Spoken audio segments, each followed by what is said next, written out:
This video shows Ulink NT to program DVG1120, which is MPC850 target.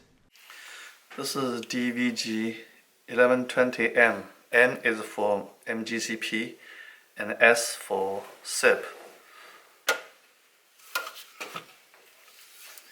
Here is the BDM port, and you need to solder the pin header on it. This is pin 1 and pin 2 is here. Pin 1, 2, 3, 4, 5, 6, 7, 8, 9, 10. And this is the main CPU. This CPU has, it's called MPC850. The flash is a 2 meg AMD flash on the back. So if we will program this through the BDM, we can replace the firmware to the SIP. This is a Ulink, and I use the tape like this to connect the BDM connector. And the only pin that's left is the 3.3 volt.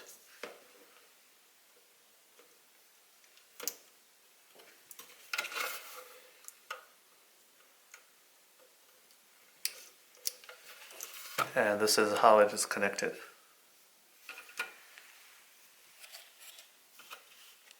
This is the page for the DVG1120M, which is the MGCP. If you click with the default login, it will say D-Link DVG1120M.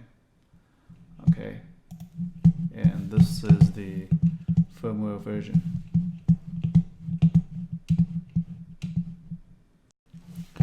This is USB JTAG NT software 102. This very first version supports the target of DVG1120, which is MPC850 target. So those are breakdown to the data, and the most important is the firmware. We're going to replace this firmware with the SIP firmware, and then this box will convert from MGCP box to SIP box. So the first thing to do is power on the box and then wait about a second to hit detect. And you will see the flash is detected, and make sure this does not go off. If it does go off, then it's the watchdog being triggered. So once we get done here, then we need to back up the whole flash. And what it does is read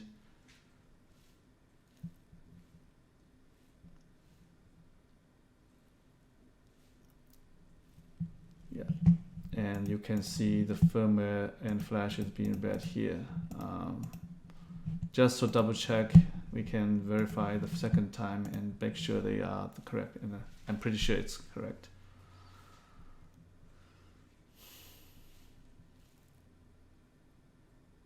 Okay, now we need to save to somewhere to in case we need it in the future. So I may name it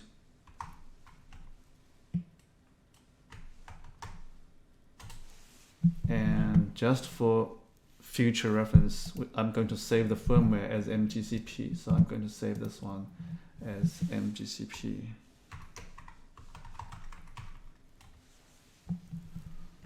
So I do have a converted another box, which is the SIP one. I'm going to open here. This is SIP backup, which has the SIP firmware here. If we look at this is SIP firmware, and I'm going to program it. So just make sure its firmware is selected, and then we can program firmware.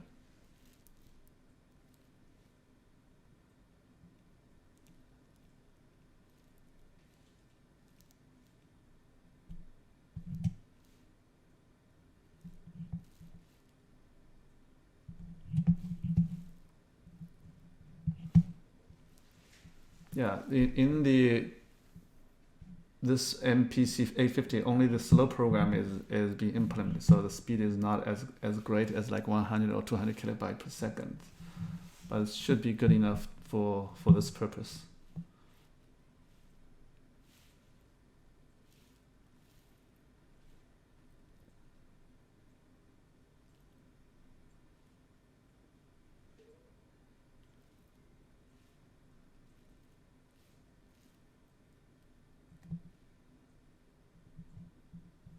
Okay, program, let's make sure it's correct.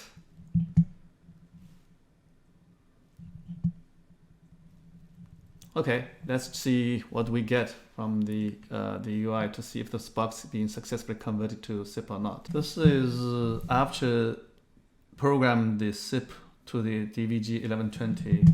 The default gateway page is changed from 15.1 to 0.1. And it needs the admin as the password default. Now you can see the MAC is still the same, but this firmware here becomes DVG1120S, which stands for SIP. Previous was 1120M for MGCP, and the SIP configuration is in here, and you can configure the servers and user agent and whatever configuration for this device.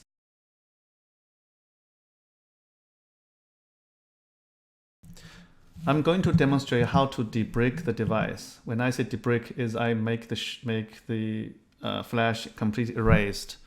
Either this is a bare bone flash or accidentally delete the flash. So I'm currently going to delete it. So power on and delete it.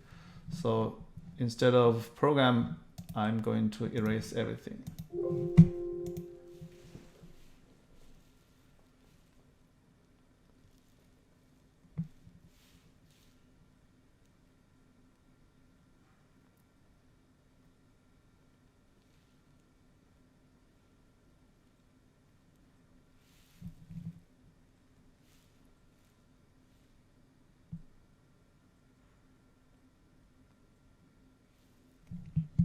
So now the box is completely empty. Let's say it's empty.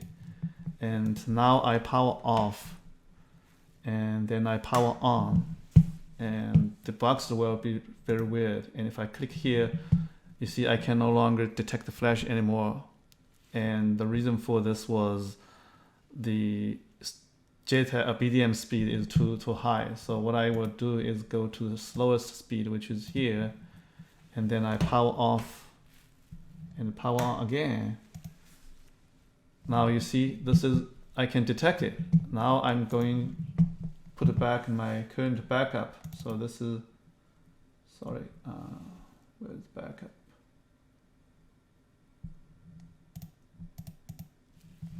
So this is my initial backup, okay? Even the MGCP is in here. Oh, sorry, not in here. So in this folder, your original folder, and the backup is the one I'm originally created, and even the firmware is the firmware is not SIP one. So let's program it, but I'm going to use the slow speed and erase.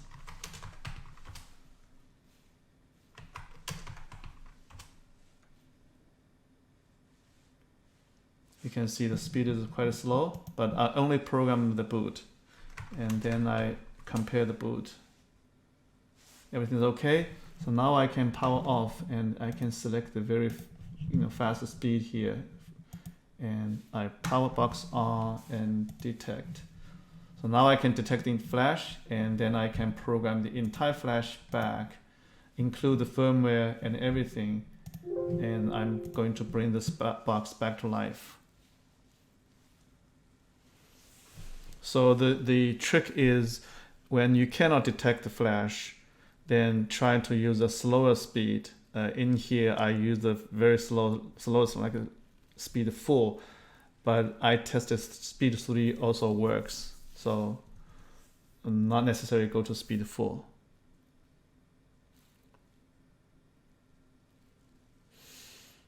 This will take like a minute or so, because a lot of the, like this area is empty, so the program speed will jump over and then program the real data in.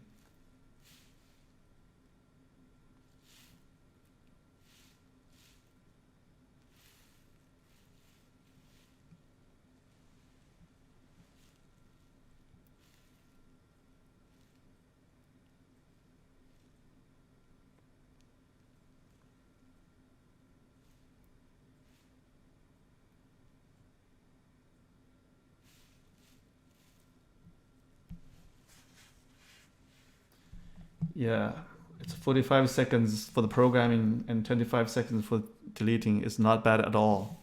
So let's try to see if we have everything programmed. Make sure select all flash and then verify.